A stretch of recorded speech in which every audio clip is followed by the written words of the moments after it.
السلام علیکم ناظرین، آج وہی حافظ قرآن بہن میرے ساتھ موجود ہیں جو کہ میڈیا پہ آئی تھیں، لیکن لوگوں نے ان کا بڑا مذاق اڑایا۔ ہمیں چاہیے تھا کہ ہم ایک حافظ قرآن جو ہے ان کی قدر کریں، ان سے ادب سے پیش آئیں، اسلامی طریقہ کار سے ان سے پیش آئیں، لیکن ہمارے معاشرے میں کچھ ایسے واہیات قسم کے لوگ موجود ہیں جو ہمارے معاشرے کے لیے ناسور ہیں۔ ان لوگوں نے ان کو تنگ کیا، ان کو غلط میسیجز، غلط تصاویر اور غلط ڈیمانڈ کی۔ آئیے ان سے جان لیتے ہیں۔ السلام علیکم۔ وعلیکم السلام۔ اچھا بہن، آپ مجھے بتائیں کیا مسئلے مسائل ہوئے جن کی وجہ سے آپ پریشان دوبارہ میرے آفس آئیں؟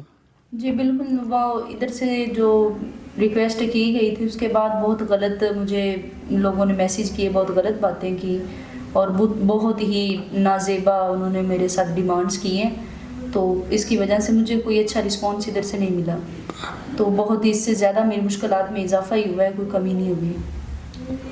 آپ کی مشکلات میں اضافہ ان لوگوں نے کیا جو کہ غلط سوچ کے مالک تھے۔ معاشرے میں اچھے انسان بھی موجود ہیں جو ہمارے معاشرے کا فخر ہیں، جو عزت دینا جانتے ہیں، لیکن میں ان سے گلہ کرتا ہوں بھائیوں سے جو ایسی غلط سوچ رکھتے ہیں اور اگلے لوگوں کو نیگیٹو ٹارگٹ کرتے ہیں اور غلط فحاشہ قسم کے مواد جو بھیجتے ہیں، ان کو ایسا نہیں کرنا چاہیے۔ تو اگر کوئی مجبور ہو کر آتا ہے تو اس کے خیالات، اس کے جو مجبوریاں اس کو مد نظر رکھنا چاہیے۔ یہ بہن حافظ قرآن تھیں اور بڑی مجبور ہو کر اپنی زندگی سے مجبور ہو کر یہ آئی تھیں اور ان کا مذاق بنایا گیا۔ ان کے ساتھ جس طریقے سے پیش آنا چاہیے تھا ویسا نہیں کیا گیا، ان کے ساتھ غلط ٹریٹ کیا گیا ان کو۔ تو اگر کوئی اب اچھا انسان، ظاہر سی بات ہے اچھے اور برے انسان دنیا میں موجود ہیں، تو اگر کوئی اچھا انسان جو ایسے فحاشہ قسم کا مواد یا اچھی سوچ کا مالک ہو، مطلب یہ جو آپ سے نکاح کا خواہش مند ہو، تو آپ کا کیا خیال ہے؟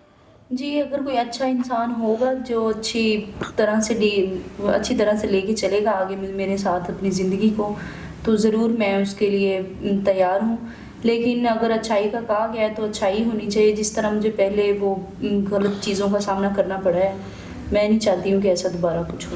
ناظرین، ہمیں رسپیکٹ کرنی چاہیے، اور یہ جو شکوہ اس بہن کا ہے یہ ہمارے لیے باعث شرمندگی ہے، کیونکہ کچھ ایسے لوگوں کی وجہ سے اس بہن نے یہ شکوہ کیا۔ اگر اچھے انسانوں نے انہیں اچھے طریقے سے ٹریٹ کیا ہوتا تو شاید میرے خیال میں یہ شکوہ نہ سننے کو ملتا۔